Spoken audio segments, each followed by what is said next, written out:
Today is December 12th, 2017. My name is Joe Todd. This is an interview with Charles Crabtree in Bartlesville, Oklahoma, and you live in Norman. That's correct. Sir, where were you born? Lawton, Oklahoma. Lawton, Oklahoma. Or as we say, Lawton, America. Yes. When's your birthday? September 18, 1940. 1940. Who is your father? My dad was Maurice Crabtree. And your mother? And my mom was Sarah Margaret Crabtree. What was her maiden name? Her maiden name was Foster. Foster. My middle name. Okay. Did you go through school in Lawton? I did. You graduated what year? Graduated in 1958. 1958. What type of work your father do? He was a postal worker. Postal worker. A letter carrier. Mm-hmm. Okay. Describe your house in Lawton. It was a two-story FHA frame house, and had two bedrooms downstairs and one big room upstairs my brother and I shared. Mm-hmm. One bathroom and big front porch. Yep. What'd you do for recreation in high school? Played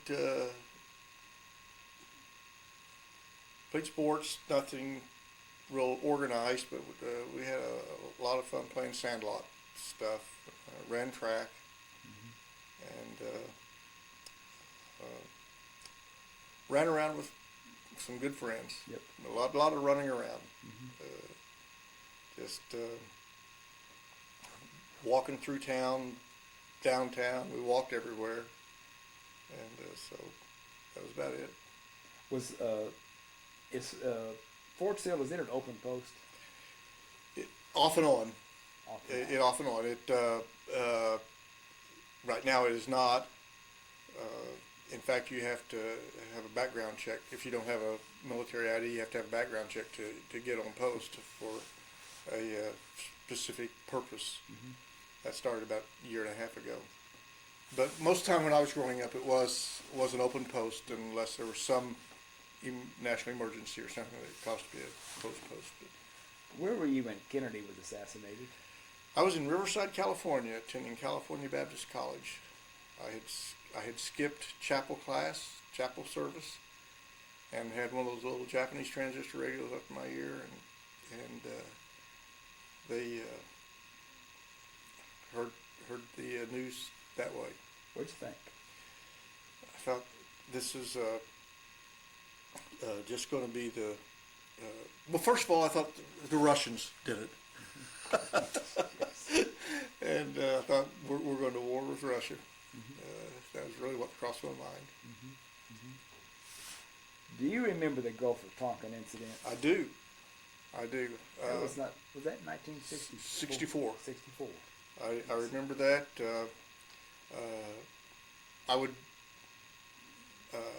always go up to the library daily and read one or two newspapers. Mm-hmm. So that's how I really learned about the Gulf. Was newspaper, not TV news. I didn't watch much TV news. But in fact, I can still picture the ship on the front page of the paper when the Gulf of Tonkin. Do you think we didn't get involved in a shooting war over there after that? Well, we were sort of getting involved before that, but we really, I can't say that it really crossed my mind at the time that we would, or how big it would be, or how long it would be. But I knew that it was a serious thing. Okay. Why'd you go to California for college? My parents moved there when I was a junior in high school, and then they let me come back to Oklahoma to graduate from high school with my class, and so I just went back there with my family. Okay. And you got your degree what year? Well, I didn't get my degree till 1971. 71. Yeah. I had lots of different majors. Did you enlist or were you drafted? I was drafted. I was drafted 3 different times. My wife and I got married in August of ’63. Mm-hmm. Shortly after that, Kennedy exempted married men from the draft, but I didn't notify my drafter whether I was married, so not too. And so I got a draft notice shortly after that, and I called and told them I was married. I didn't have to send them any documentation. They said, no, you don't have to report then. And then I tell everybody this story that Paul Harvey told. He said that they said if you vote for Goldwater, they'll expand the war in Vietnam. And I said, sure enough, I voted for Goldwater, and sure enough, the war was expanded. So I got a draft notice to report to the Los Angeles Induction Center on December 24th of 1965. And I was in the middle of a semester, and I called and asked if I could finish the semester first, and they said, we'd let you know. And didn't hear from them. And finally, the day before I was to report, I got a special delivery letter that said I could finish the semester, and so then I got a notice to report on February 1st of 1966. So that's when you And that one took. February 21st. February 1st, 1966. 1966. Where'd you go for basic? Fort Ord. Fort Ord, California. It's closed now, isn't it? It is now, and they've made it a University of California has a campus there now. Okay. But it was I don't remember seeing much of the post other than the training areas, but it's the rifle range is right on the beach. Yep. Tell me about basic. Basic was a wake up, but I'm a singer, and I've been studying voice. I had a very strong voice, and I can't march.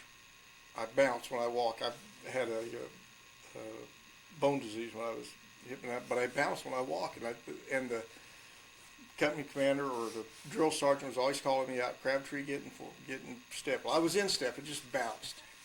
And I got tired of that, so I fell out of formation one time and just started doing all the cadence calls. And I'd make up songs. I had a very powerful voice. I could make up songs with rhymes and include the drill sergeant's name in it and the company, the platoon leader's name in it. And they thought that was great. And I never had KP, I never had guard duty, and I never stood inspection in basic training. So it was great. Yeah. Basic lasted how long? 6 weeks, I think it was. Six or 8 weeks. I think it was 8 weeks. Did they discuss Vietnam in basic? They did. In fact, the most emphasis they had on Vietnam was whether or not you'd be willing to go if you had to go. Mm-hmm. They were afraid that there were going to be some people that would refuse to go, and that was it. And my entire basic training company were draftees, okay. And it was from a corrupt draft board. They were this small draft board out of Downey, California, was furnishing 1 out of every 7 California draftees, and I don't know if you remember this, but George Hamilton, the actor, he got a deferment because he was the sole support of his grandmother. So my wife always said I went in for George Hamilton for it. Basic lasted how long? I think it was 8 weeks. 8 weeks. Yeah, I think it was 8 weeks. From Fort Ord, where'd you go? Well, that's an interesting story. When I was, before I went in the service, I had a friend that had just come out of the service. He says, Charlie, he says, the best job in the Army is to be a chaplain's assistant. And he said, you're not doing chaplain's work, you're just his clerk and driver, and you'll just always be a chaplain. He says, but it's just the best job there is. And about the second or third week of basic, I was in chapel, and the chaplain said he'd be interviewing for chaplain's assistants. And I went to the interview, and a few days later, I got a letter from the post chaplain at Fort Ord that said, congratulations, you've been accepted into the chaplain's assistant program. And after basic, you'll stay at Fort Ord for clerical school, mm-hmm. and then additional 2 or 3 weeks for chaplain's assistant school. And shortly after, people started getting the orders for infantry, AIT or artillery or whatever. And I wasn't getting any orders. I had that letter. And the day before graduation, I get my orders to go to, going to Fort Gordon, Georgia to be for MP training. And I was supposed to go to some special leadership school. I guess the leadership school trumped so I got to Fort Gordon, and I never did go to the leadership school, but went directly into MP training. And about the second week there, the company commander called me in and talked to me about going to OCS. Now, how did your MP training compare to basic training? The MP training was more technical and more classwork than field work that had been in basic. And that was the main difference. A little bit more independence. We could go different places on post. Fort Ord, because of the meningitis scare and everything, we had our name tag, and above our name tag we had another name tag that had our company and our unit on it, and you couldn't leave that company street. So, but we had the independence, and we got after about the third or fourth week in AIT or MP training, we could go off post. Now, what do you think, leaving the chaplains going to MPs? I said they made the worst choice in the world. I said I'm not MP material. And the MP school lasted how long? It was, I think it was 8 weeks. Also, it's 8 or 10 weeks. I think it was 8 weeks. What's your most vivid memory of that training? Probably the most vivid memory is the hand-to-hand combat or the judo training we had. Probably the thing I remember most about it.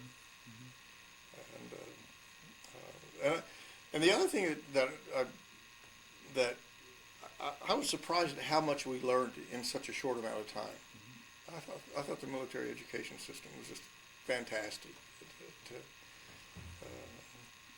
But the hand-to-hand was probably the thing I remember the most about it. Now, were they discussing Vietnam and MP training? They not a lot.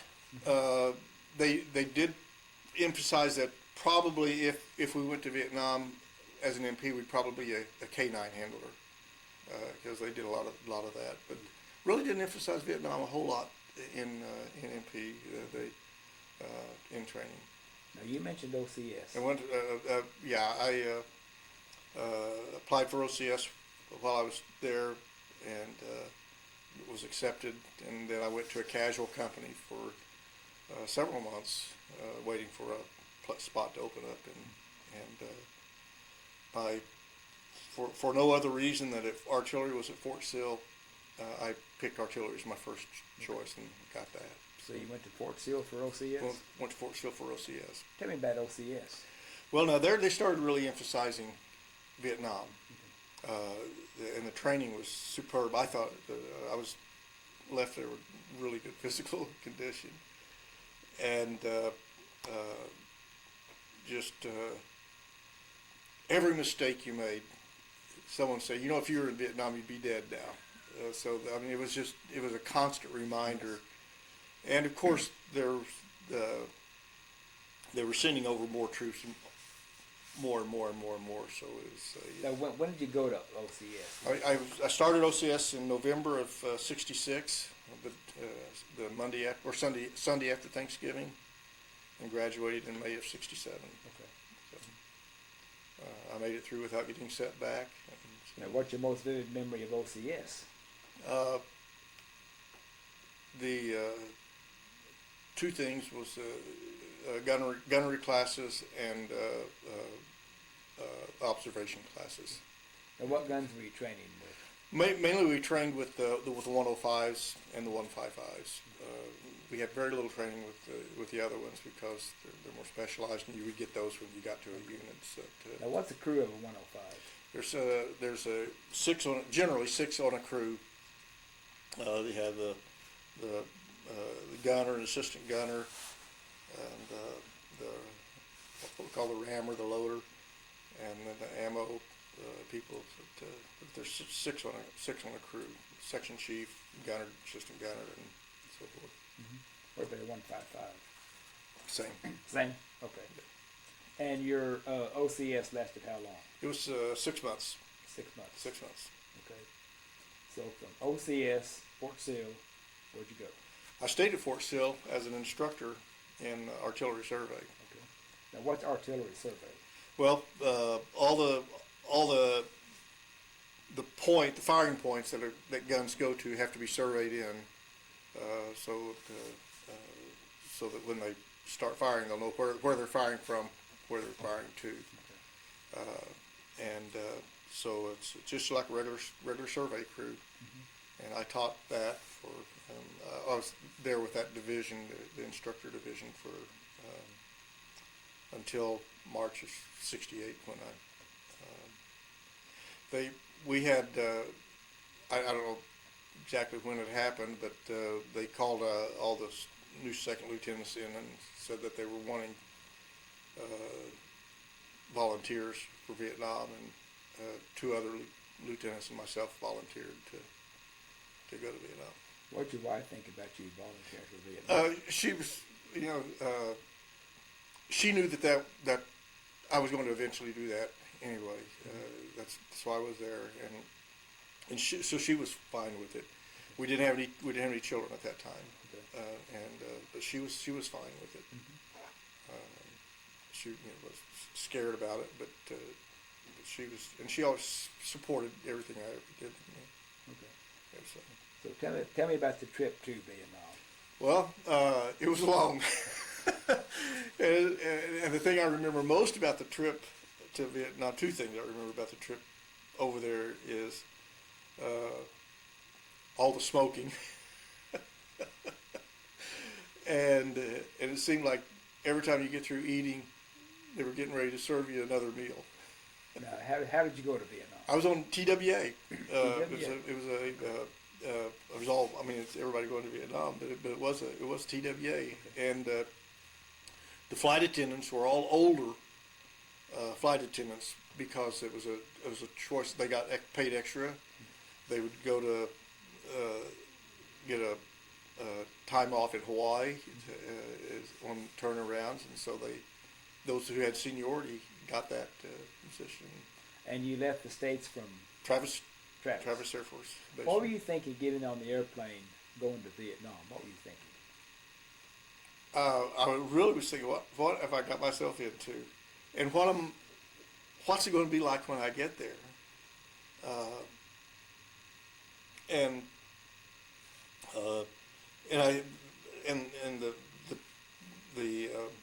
the 2 guys that I volunteered with, we all were sitting together, so that we talked a bit about that.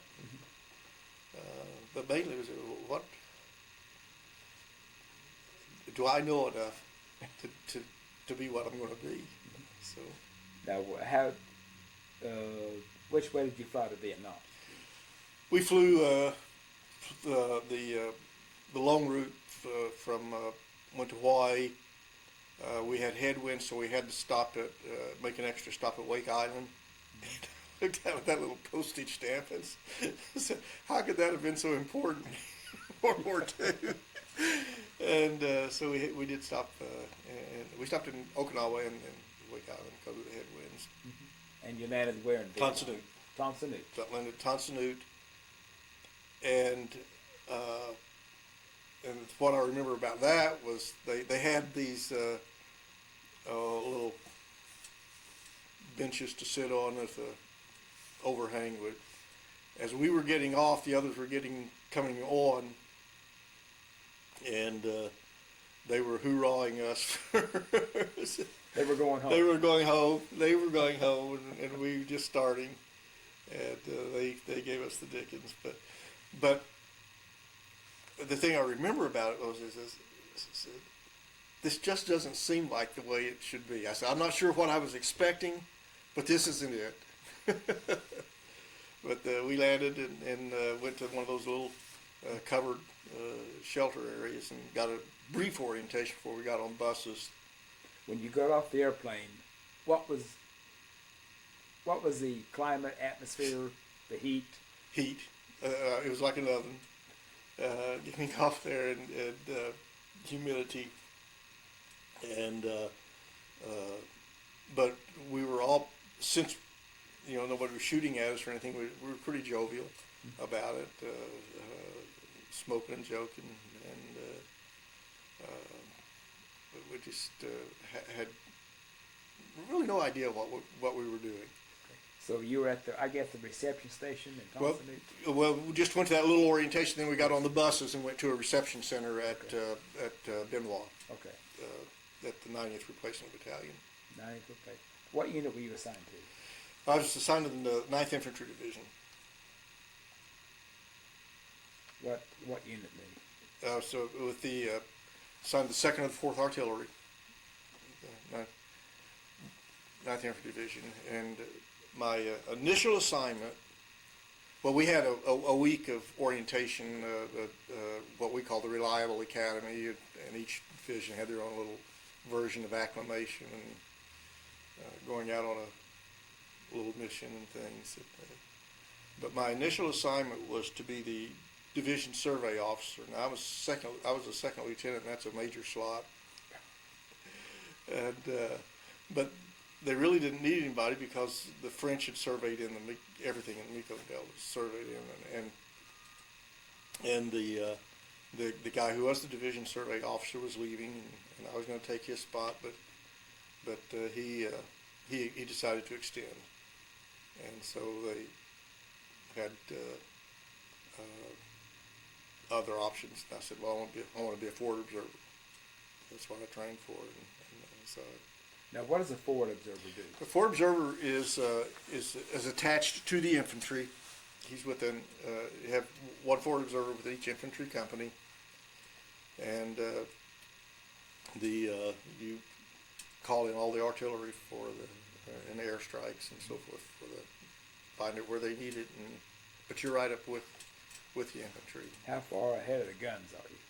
Oh, well, depending on where you are, you're not, you don't even know where the guns are. Okay. In fact, you may be firing guns that don't even belong to your unit, but yeah, you're as far as you're concerned, you're an infantryman. Okay. You're not an artilleryman. How do you talk from your position to the guns? Great radios, and we talk directly to the Fire Direction Center. Okay. Now, do you have an RCT with you, or did you have your radio with you? I had a fellow carrying radio for me. Okay. A volunteer from the artillery battery, was assigned to me as my radio operator. Now, where were you based in Vietnam?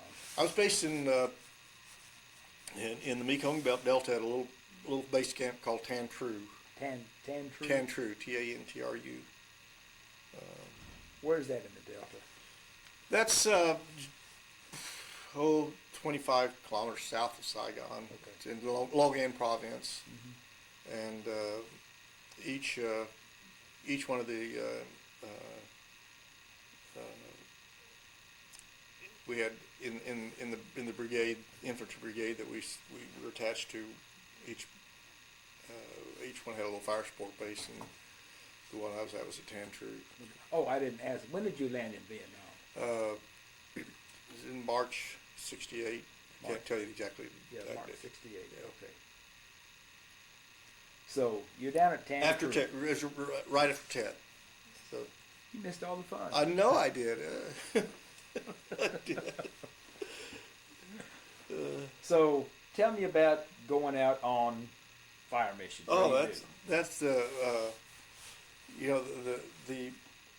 only fear, frankly, that I really ever experienced was calling in that first fire mission, because I had no idea where it was going to go. You just hope that you call it in right and that it doesn't land on your own people, so that I'm sure my voice was shaking when I called in that first fire mission,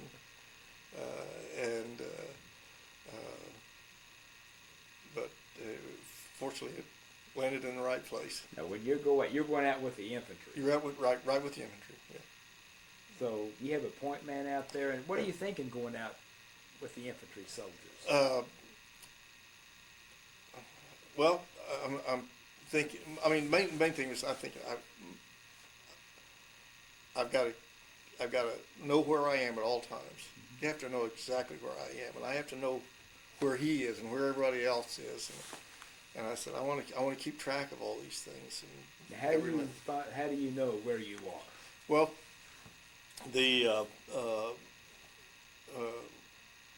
first of all, we had in the Delta we had good maps, because the French had dug all these canals and everything, so we had good maps, and so you use landmarks, locate them on the map. If not, you use your compass and everything that you've learned in location.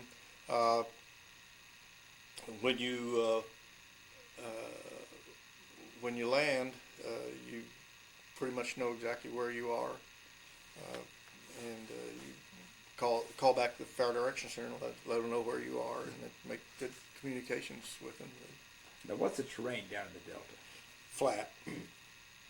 In fact, Joe, in our whole area of operation, there was not one contour line on the map. There was not one contour line.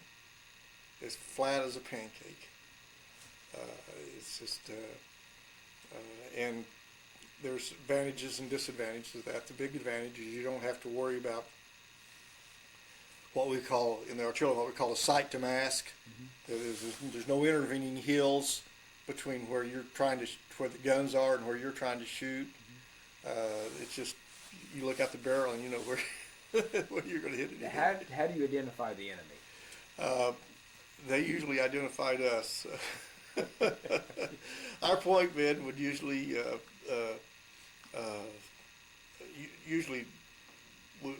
we'd identify the enemy by getting shot at. I mean, that's just they were well concealed.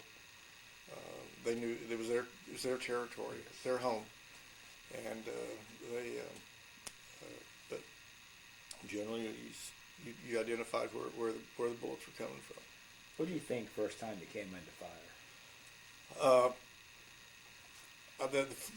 The only thing I was ever concerned about under fire was calling in accurate artillery. That was just I was focused on that, and focused on protecting that company. What weapon were you carrying? I would carry anything. Sometimes I'd carry 45 only. Sometimes I'd carry my M16. Sometimes I'd carry an M79 grenade launcher. But I always figured that if I was shooting a weapon, I wasn't doing my job. My weapon was my radio, and we took care of that. Okay. What about booby traps? That's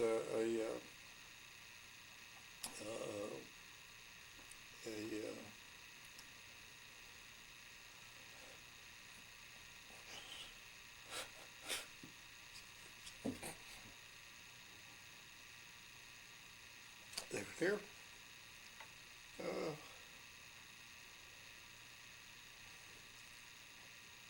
You okay? Yeah. The worst one was on August the 7th.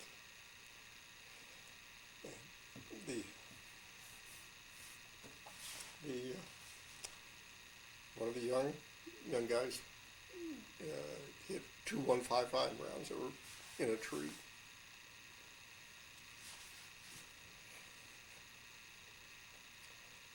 One kid that had been there probably 2 weeks, had a hole in his chest. You could put your fist through and not hit anything. But it went through his radio. But you're always mindful of booby traps. There was a 155 in a tree? Two 155 rounds taped together in a tree, yeah. Now, how do they fire them? Do you know? We don't know whether they command detonation, whether he tripped a wire or what. I suspect he tripped a wire. But, we lost a lot of men that day. and but they were a separate category of everything. We you cross a little creek on a limb or something, and you could just see that if you fell off, you were going to be pierced by bungee stakes. And, but we did have a couple of guys in that infantry company that were just experts at spotting booby traps. One of them could spot them, and no telling how many lives he saved and he was eventually killed by one. Of all the people, I would never thought he was just really good at it. When you go out, how many infantry men do you go out with? Well, the TO&E, the table of organization was probably about 120 men. We probably never went out with more than 50 or 60. Okay. We were down to my last few missions with them. We were down to about 40 what we called patty strength, and we had a lot of people who hadn't been replaced. We had a lot of casualties, not replaced, sick. But we called it the patty strength. We were down to about 40 men. Okay. Now, how long you'd go out for? How long of a time? It varied. It could be hours, a few hours, or a few days. Never more than 3 or 4 days at a time. So at night, what kind of position would you set up at night? We'd set out our perimeters, and I would call in. I would mark spots, what we call defensive concentrations, so that if something did happen, I could just call that in right away, and we would hopefully have good defense positions, but we'd have our perimeter defense. Mm-hmm. Now, what kind of perimeter defense would you set up? Well, we have listening posts out pretty far. Then we'd send out patrols at night. Hopefully they went out. Sometimes I'm not sure they did. Now, would you ever go out on patrol? No. My job was to stay as close to the company commander as I could. Okay. I was his fire support guide. Would you go at the same group all the time? Yeah. Okay. Yeah. Who was the company commander? Well, I had two. One of them I don't remember his name, but the main one, his name is Al Donchez, Donchez, and it was his second tour in Vietnam. His first one was with the 101st, and he was a good company commander. Mm-hmm. Oh, he was the second. I almost forgot because I was a forward observer for two different units. We had a switch of brigades. Mm-hmm. My first one, his name was Jerry Martinez, and he was Cuban, and had been a part of the. He had been captured at the Bay of Pigs. He was part of the Cuban American Army at the Bay of Pigs. He got captured, and then they infused a lot of those guys into the army. Mm-hmm. He was a pretty good company commander too. He was Cuban. Now, did you have jungle down there in the Delta?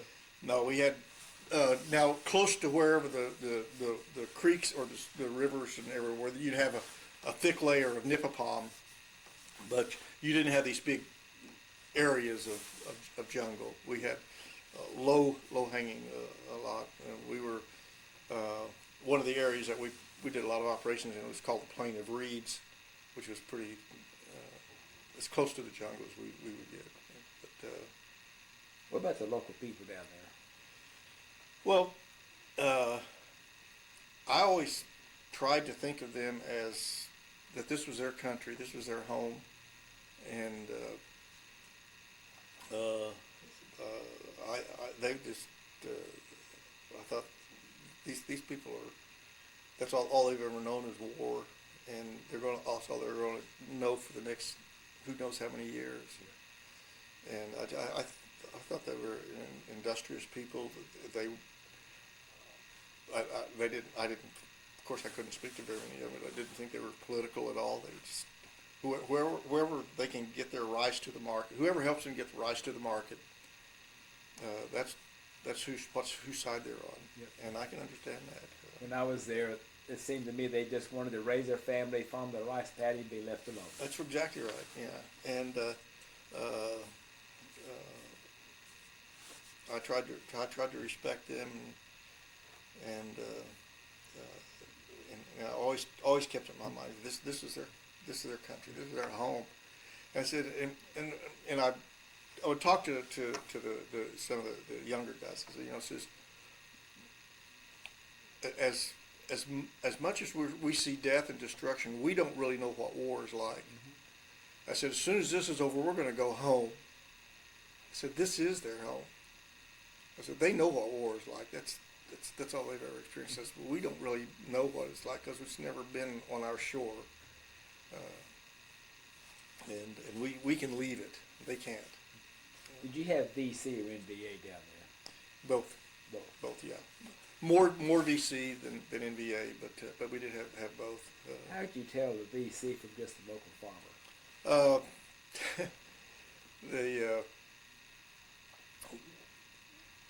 If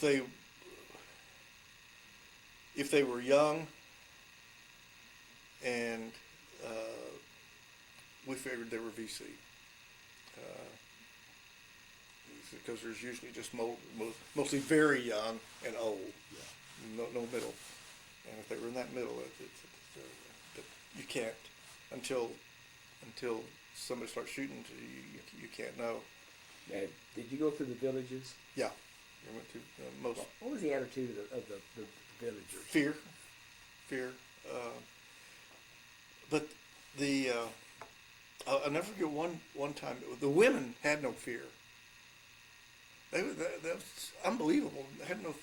I can remember one operation we were on, and we were with the local militia force, and I was firing artillery out there, and these women came trotting out there with the lunch for their husbands, and they had no fear. This is what their job is, to provide lunch for their husbands. They're going to do it, and it's just amazing. Just relay some incidents that happened over there. No, sorry, what? Just relay some incidents that happened to you while you were in Vietnam. Some incidents that happened. Oh,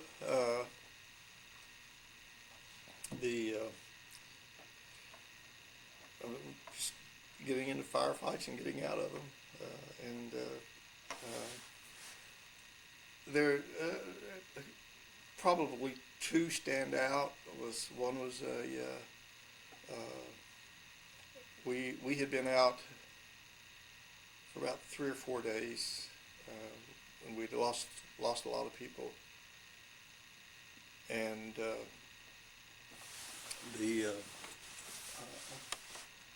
it was monsoon season. We were exhausted. We were wet, soaked, and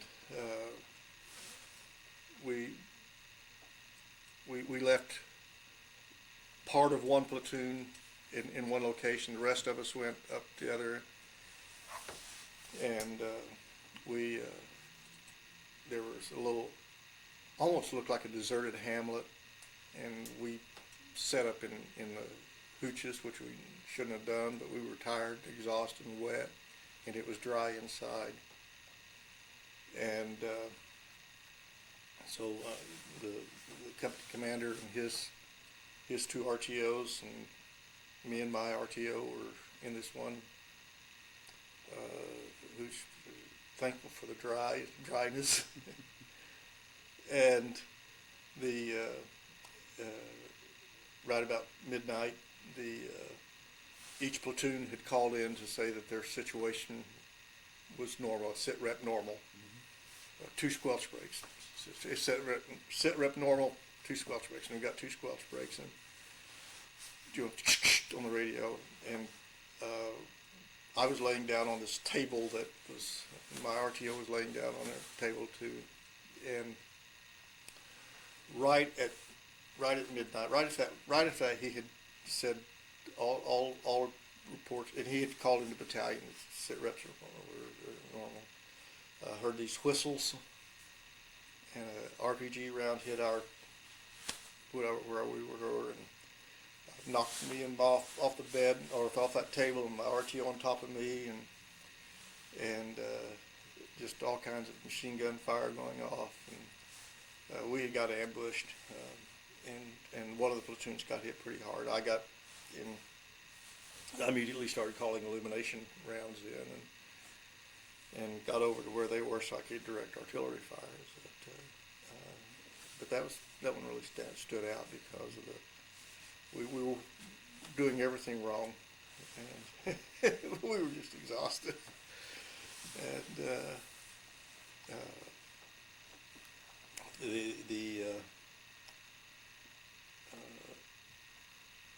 other one of the other incidents was when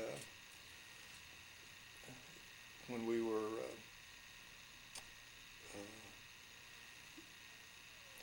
we'd been on a reconnaissance mission, and we had made contact with the enemy, and we could tell by the amount of fire we were getting, the caliber of fire we probably had a pretty big force in there, and we sort of pulled back some and to try to get more reinforcements to encircle the area. And so we started getting it encircled, and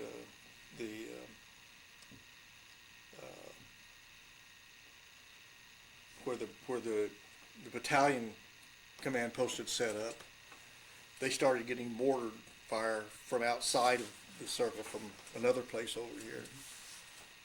And I had an aerial observer flying over, and he thought he saw where those flashes were, the mortars were coming from. So I'd been using 6 guns to fire inside what we call the donut, fire inside the donut. And he said, "Can I have 3 of your guns?" I said, "Sure." And so he was firing where he thought the rounds were. Well, all of a sudden,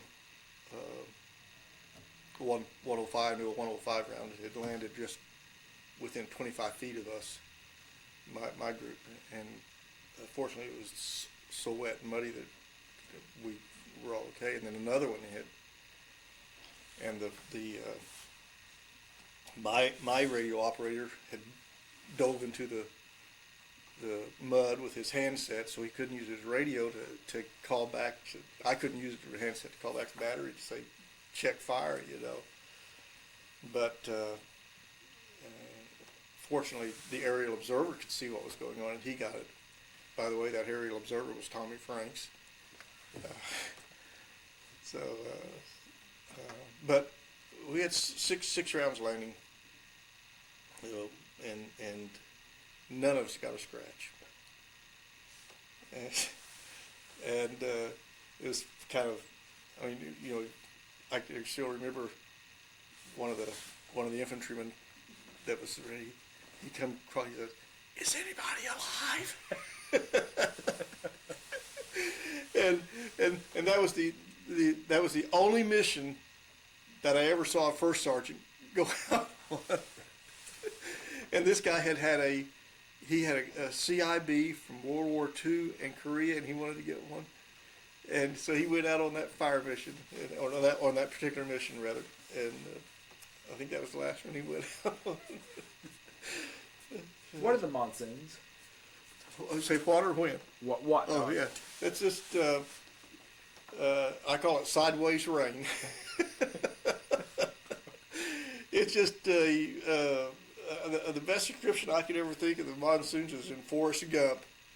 That it just, somebody turns a spigot on and they just keeps coming down until all of a sudden goes off and there's no more. But it was people don't understand monsoon until they've been in one. And I mean, you literally take showers out, and you get more water from that than you would from a regular shower unit. It rained 36 days straight. Said 4 more days, I'm going to build an ark. Exactly. And it can come sideways, and there's just no let up. Were you ever afraid of a short round? No, never was afraid of short round. Okay. I was afraid of that first round. I got it. I mean, I never. Short rounds are usually caused by wet ammunition or something like that. But so I knew that the battery did a good job. Now, how were you resupplied when you were out on these patrols? A chopper. Guys, you guys. and then there was manna from heaven.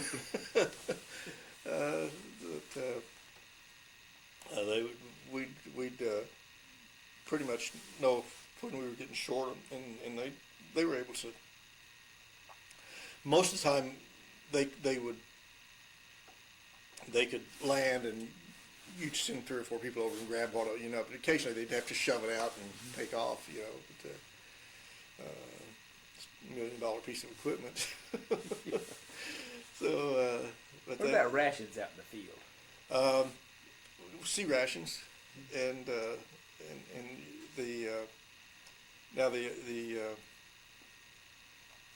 we had a rule that the forward observer always got first choice.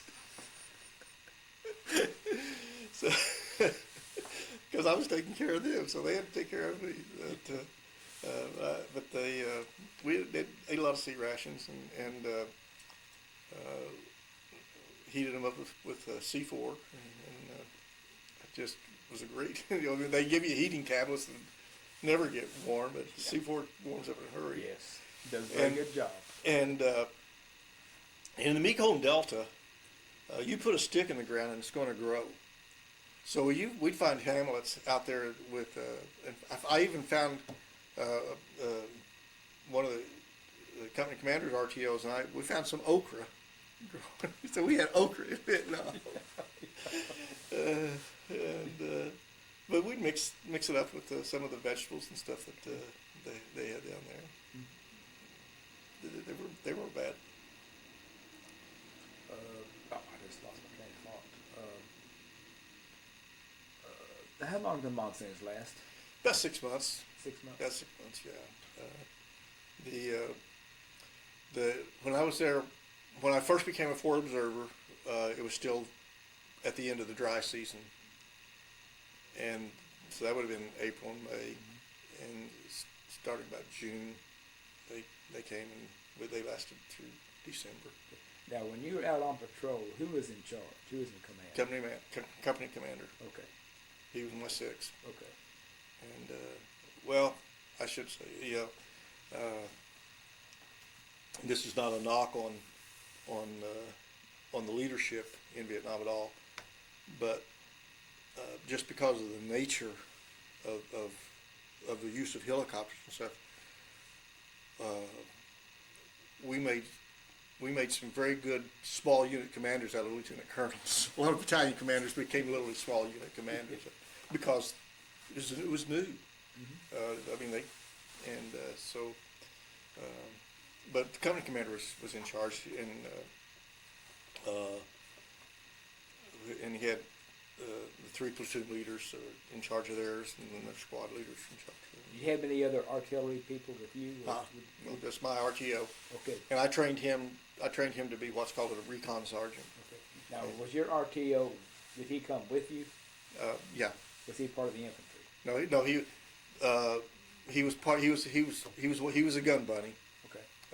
And they go there and say, we need somebody to volunteer to be an RTO, and he had no training in radio at all. I had a really good one, and I'd get my eye to find What was his name? Tom Jones. Tom Jones.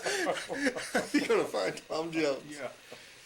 But he was really, really good and conscientious. He was from Lincoln, Nebraska, and so we had some good times talking about Nebraska and Oklahoma football. Oh yeah. Yeah, I had one guy in my unit. We became really. His name was Yazzie from Arizona. So I contacted the Navajo. They said that's like Smith or Jones. That's exactly right. But Tom was he was a really conscientious young man. Yeah. And I said I trained him to be a recon sergeant. And if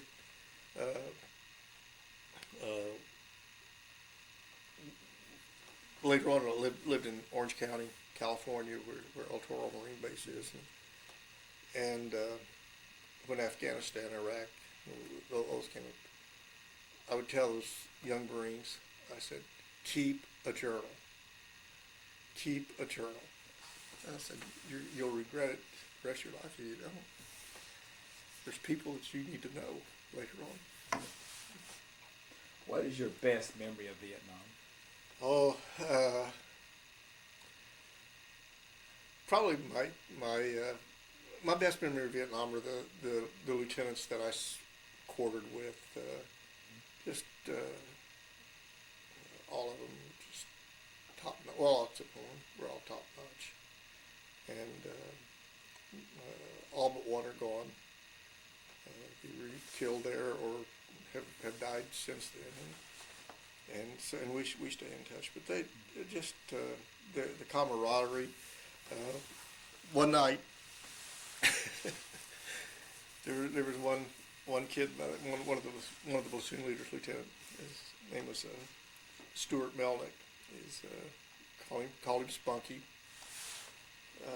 but he was a little Jewish kid from New Jersey, and just a great guy. I really loved him. Couldn't read a map, but other than that, he was a good platoon leader. But one night, all the other platoon leaders were out on a little, just platoon missions, not company missions, so I didn't have to go out. So Spunky and I were in our quarters by ourselves. We were the only two in there, and so we started playing trivia on presidents, and seeing who could stump the other on which president. And we both of us knew pretty much the presidents. Well, then we said, let's do vice presidents. And this was awful, but my parents had sent me one of those little Reader's Digest almanacs. And I was under my poncho line with a flashlight. And I had the list of all the vice presidents. And I never knew anybody to do all those vice presidents. And but he was killed about 2 to 3 days after that. He died thinking I was the smartest guy alive. But those things, those are priceless moments. One night, little things mean a lot. But another time, another lieutenant and I we were the only two in the quarters together, and I was half asleep, and I hear, Charlie, I think there's a VC in here. And I was, okay. So there was a rat. One of those big rats. And we couldn't shoot it because we'd have, don't tell them what, we'd start World War II then, And so we're trying to sweep it out with a broom, two guys in their skivvies trying. Just great. Those things are just, remember them more than some of the other stuff. What is your worst memory of Vietnam? Probably my worst memory is that day of the booby traps. Okay. And that one, I was talking about Tom Jones being such a great RTO. Our MO when we would land is I would call back to the Fire Direction Center and say, Force Swooper 1-8, Force Swooper Charlie Double Deuce, and I'd give my location.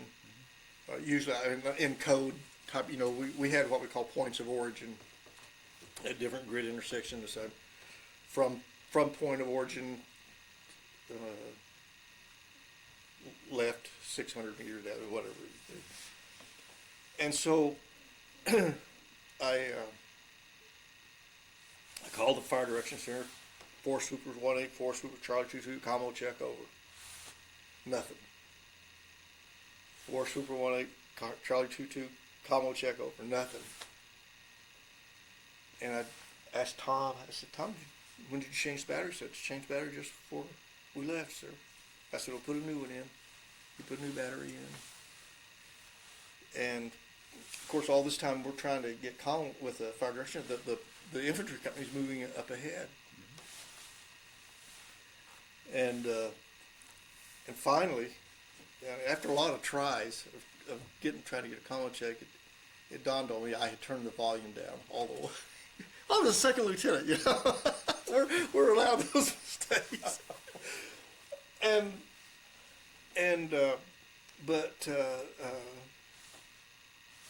So just as I caught up with the tail end of the infantry units, that explosion went off. If my radio if it hadn't been for that radio, I would have been right there.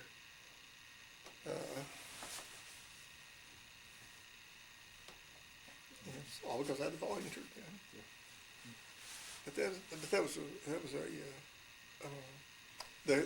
We had the infantry battalion commander was just superb. Just What was his name? his name is Jim Lindsay. Jim. Yeah, general. He eventually became a 4-star general. He was the first combat commander of the Delta Force. But just superb. And so when that booby trap hit, he didn't wait for medevacs to come in. He turned his CNC chopper over and used it for medevac. And at that time he was not Lieutenant Colonel Jim Lindsay. He was just Private E. Nothing Jim Lindsay, helping to put people on litters, makeshift litters, and carrying them out. He and I put one kid on the litter, and his leg fell off. It just, but Lindsay just was there to, and you know how pristine those COs wanted their CNC chopper. He didn't care. It was at that point it was a medevac, and he was just he was a hard charger, but he pushed hard, but he wasn't foolish and wasn't in it for himself. How long in Vietnam? It was a year. A year. Yeah. Tell me about coming home. Well, coming home was went back to the 93rd Replacement Battalion to wait my flight, and I'd been able to let my wife know when I was coming home. Well, it doesn't always work out that way because they had mortared the runway. And so she had gone up to Travis to meet me, and she called my parents and said, have you heard from Charlie? He said, he's supposed to, and didn't know when I was coming in. I had no way of contacting her. But my parents, my dad was in the Navy with the guy who was the head of customs at Travis, and so they called him, and he checked, and so as soon as the plane landed, Lieutenant Crabtree, please come to the front of the plane. I said, well, what are you wrong this time? And so I got off the plane first. So they rushed me right into the customs, and there's my wife with the chief of customs there. And so that was wonderful. Did you take an R&R? I did. Where'd you go? Went to Hawaii, met my wife in Hawaii, and just had a great time, except for one incident there that I had $100 stolen. Well, $100 was a lot of money. And but we had rented a dune buggy there and just driven around the island, and then decided to go swimming at the pool, and hung my shirt up on it, and I had my little wallet thing in my shirt, had got my ID and everything. I said, well, shucks, I don't have an ID. I don't think I have to be able to go back. But I did. But we had a great time. What were you thinking getting on the airplane coming home? On the thinking about it on the airplane coming home was just good Lord's been good to me because went through a lot, but I never got a scratch. Well, I got some scratches, but never seriously hurt, and I didn't hurt anybody. And so I was just grateful. Did you leave the military, leave the Army? No, I stayed in for another year and a half or so. I got riffed and a reduction in force. Went to the went back to Fort Sill, battery commander there, and then went to the advanced course, and then I got riffed, and it worked out so well. In the advanced course artillery, in a lot of them, there's a period where you can take a couple of extension courses from OU. And I took business law and accounting, and didn't know anything about either one of them. And I took that first accounting course from extension course at OU. Absolutely fell in love with accounting at that point. And so I went back and got my degree in accounting and became a CPA, and been doing that ever since. I just literally fell in love with it. I couldn't believe anything should be so exciting. Now, when did you move to Norman? Moved to Norman in 2007. 2007. My kids, who grew up in Orange County, they got tired of California, and so they wanted to go to school in the only other place they knew was Oklahoma. We had come back here once before, and so they went to OU, and they had 2 kids.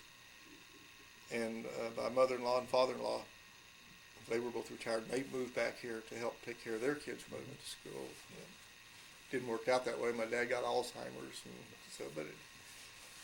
and so 2007 my mother-in-law was diagnosed with cancer, and so we actually came out to help take care of her, and bought a house that just 2 houses down from our kids, and my mother-in-law died a week after we got here, but we never regret it. We just absolutely love it here in Norman. Would you join the Army again? I'd do it in a heartbeat. I mean, just so many good experiences.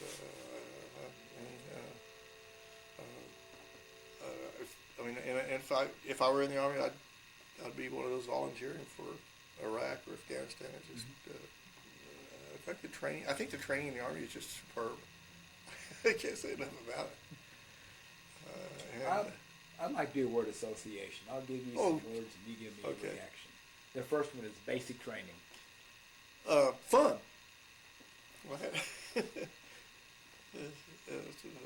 But challenging. I'm an association, but I had been going to school full time and working full time, and more than full time, and I was a physical wreck.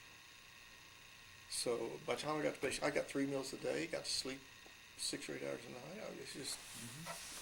I came out of there with meat on my bones. But it was fun. OCS. Challenging, and games. There's too many people who get too serious about it, and 6 months. What are they going? So it's game. It was challenging in games. Artillery. Oh, it's king of battle. King of battle, yes. I'm a proud artilleryman. Not everybody can be one. Forward observer. Best duty. There's no question about it. Vietnam. Rewarding.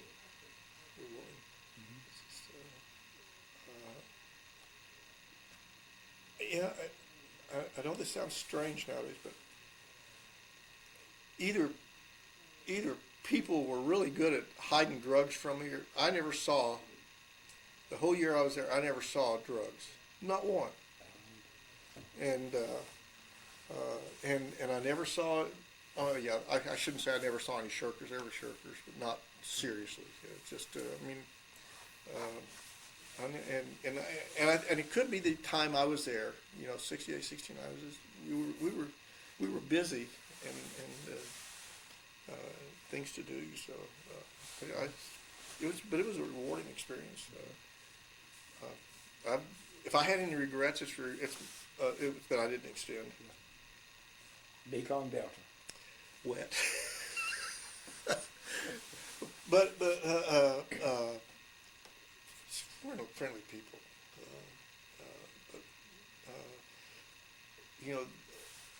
Mekong Delta can feed the world. It's just, but that's part of the reward is that when I left, farmers were able to drive up Highway 4 with their vegetables to Saigon at night. They couldn't do that before. But when did you leave Vietnam? March of '69. Or 60, March 69. Yeah. And but that's so rewarding. They were able to take their vegetables and take them to market. It was great. Viet Cong. Sneaky. But they're driven. They're very driven.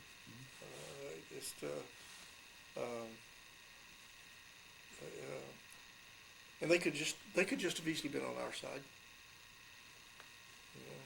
When we had a couple of recon scouts with us that had been former Viet Cong, and they may have gone back to it for all I know, but they could have been.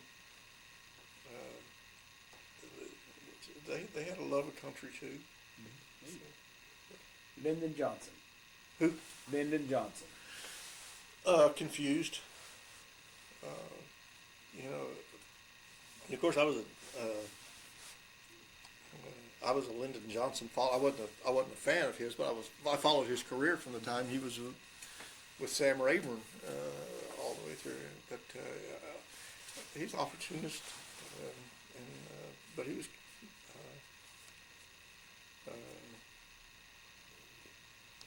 Bad advice. Richard Nixon. Well, smartest president we ever had, but had a dark side, and he always did, and he's always, he grew up poor, dirt poor, and I went to the same college he did. And that particular Whittier College, I was there only a year. I could only afford a year, but that particular college doesn't have fraternities, sororities, but they have societies. It's an old Quaker school. They have these societies, and they have two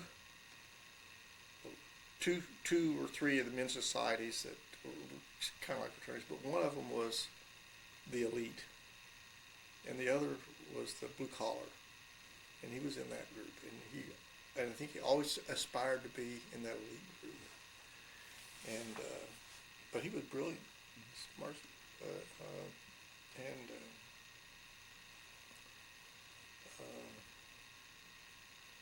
just got some bad people under him, and he wove his own web.